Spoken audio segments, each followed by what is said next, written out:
गया है कि संघ की जो कार्यपालिका की जो शक्तियां होंगी वो किस में निहित होंगी, राष्ट्रपति में निहित की जाएंगी। अब आर्टिकल आगे बढ़ते हैं राष्ट्रपति के आधार पे कि आर्टिकल 53 हो गया है, अब आर्टिकल 54 पे चलते हैं कि आर्टिकल 54 में क्या है।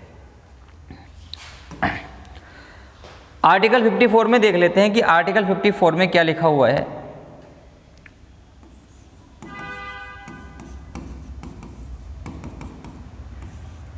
सर आर्टिकल 54 में जो जिक्र किया गया है वो इलेक्शन का किया गया है, निर्वाचन का किया गया है, इलेक्शन ऑफ प्रेसिडेंट। तो आर्टिकल 54 में सर राष्ट्रपति के निर्वाचन की बात की गई है।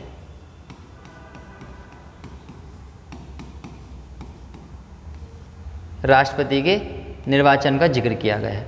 तो अनुच्छेद 54 के अंतर्गत राष्ट्रपति का निर्वाचन आता है। सर निर्वाचन का आधार समझो, निर्वाचन का आधार क्या है। पहली बात तो यह है कि राष्ट्रपति के निर्वाचन की जो प्रक्रिया है, जो राष्ट्रपति का जो निर्वाचन है वो अप्रत्यक्ष तौर पर होता है। राष्ट्रपति का जो निर्वाचन है वो अप्रत्यक्ष तौर पर होता है, अप्रत्यक्ष इनडायरेक्ट तौर पर होता है। यानी राष्ट्रपति का निर्वाचन अप्रत्यक्ष तौर पर होता है। दूसरी बात यह कि राष्ट्रपति के निर्वाचन में कौन कौन भाग लेते हैं। तो पहला जो पॉइंट बनेगा वो ये बनेगा, राष्ट्रपति के निर्वाचन में लोकसभा के निर्वाचित सदस्य भाग लेते हैं।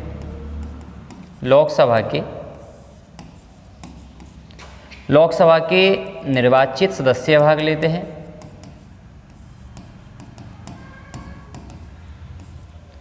प्लस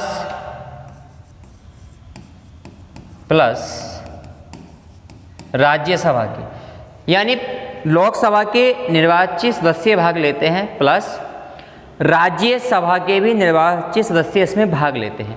तो राज्यसभा के निर्वाचित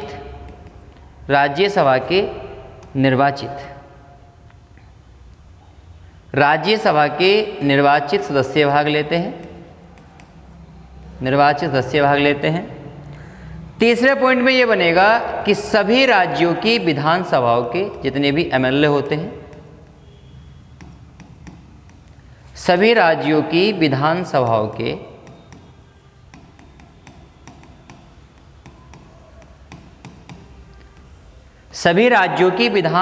के निर्वाचित सदस्य भाग लेते हैं। सभी राज्यों की विधानसभाओं के निर्वाचित सदस्य भाग लेते हैं, यानी सभी राज्यों की विधानसभाओं के निर्वाचित सदस्य भाग लेते हैं। जो चौथा पॉइंट बनेगा सर इसमें वो ये बनेगा, चौथे पॉइंट में ये बनेगा कि सर दिल्ली और पांडुचेरी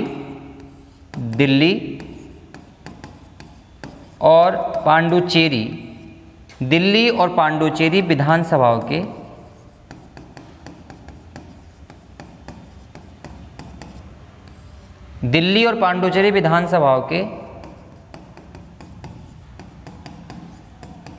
निर्वाचित सदस्य भाग लेते हैं। दिल्ली और पांडुचेरी विधानसभाओं के निर्वाचित सदस्य भाग लेते हैं। तो राष्ट्रपति निर्वाचन में लोकसभा के निर्वाचित प्लस राज्यसभा के निर्वाचित प्लस सभी राज्यों की विधानसभाओं के निर्वाचित और दिल्ली और पांडुचेरी विधानसभाओं के निर्वाचित मेंबर इसमें क्या लेते हैं, भाग लेते हैं। अगर राष्ट्रपति के इलेक्शन की एज आ जाती है कि राष्ट्रपति का जो पद होता है, अगर उस पर राष्ट्रपति के पद के लिए न्यूनतम आयु कितनी होनी चाहिए, तो राष्ट्रपति पद के लिए न्यूनतम आयु 35 वर्ष होनी चाहिए, 35 ईयर होना चाहिए।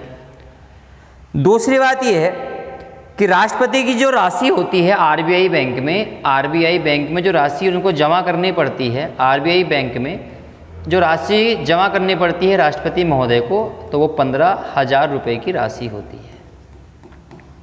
15,000 यानी 15,000 रुपये की राशि आरबीआई में राष्ट्रपति महोदय को जमा करनी पड़ती है। इनके निर्वाचन में 50 प्रस्तावक होने बहुत जरूरी हैं, सपोर्टर 50 प्रस्तावक होने बहुत जरूरी हैं और 50 अनुमोदक होने बहुत जरूरी हैं। 50 अनुमोदक होने बहुत जरूरी है। दूसरी बात यह है कि राष्ट्रपति जो है वो भारत का प्रथम नागरिक होता है। भारत का प्रथम नागरिक होता है राष्ट्रपति। भारत का प्रथम नागरिक होता है, first citizen of India, Bharat का प्रथम नागरिक होते हैं राष्ट्रपति। और सर भारत का जो प्रथम नागरिक होता है राष्ट्रपति, दूसरी बात राष्ट्रपति का जब निर्वाचन होता है तो जो सदस्य राष्ट्रपति का चुनाव लड़ता है उसका पंजीकृत यानी मतदाता सूची में उसका पंजीकरण होना बहुत जरूरी है, यानी उसका वोटर लिस्ट में नाम होना चाहिए। तो राष्ट्रपति निर्वाचन की प्रक्रिया ये है कि राष्ट्रपति का निर्वाचन अप्रत्यक्ष तौर पर होता है। इसमें लोकसभा के निर्वाचित प्लस राज्यसभा के निर्वाचित प्लस सभी राज्यों की विधानसभाओं के निर्वाचित मेंबर इसमें क्या लेते हैं, भाग लेते हैं।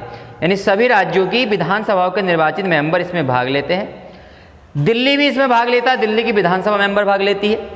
पांडुचेरी भी इसमें भाग लेते हैं। दिल्ली और पांडुचेरी विधानसभाओं के निर्वाचित सदस्य इसमें क्या लेते हैं, भाग लेते हैं।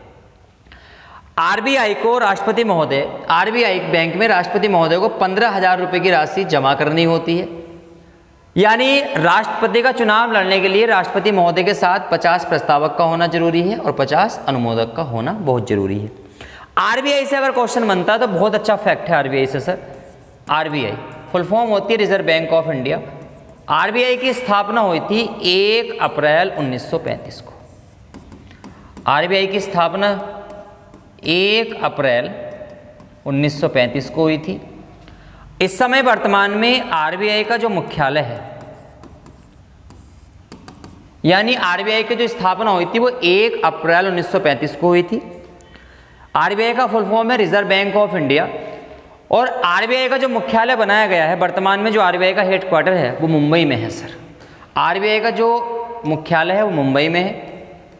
आरबीआई को बैंकों का बैंक कहा जाता है, यानी सेंट्रल बैंक ऑफ इंडिया, यानी आरबीआई को केंद्रीय बैंक कहा जाता है, भारत का केंद्रीय बैंक कहा जाता है, यानी बैंकों का बैंक। अगर क्वेश्चन ये आ जाए एग्जाम में कि बैंकों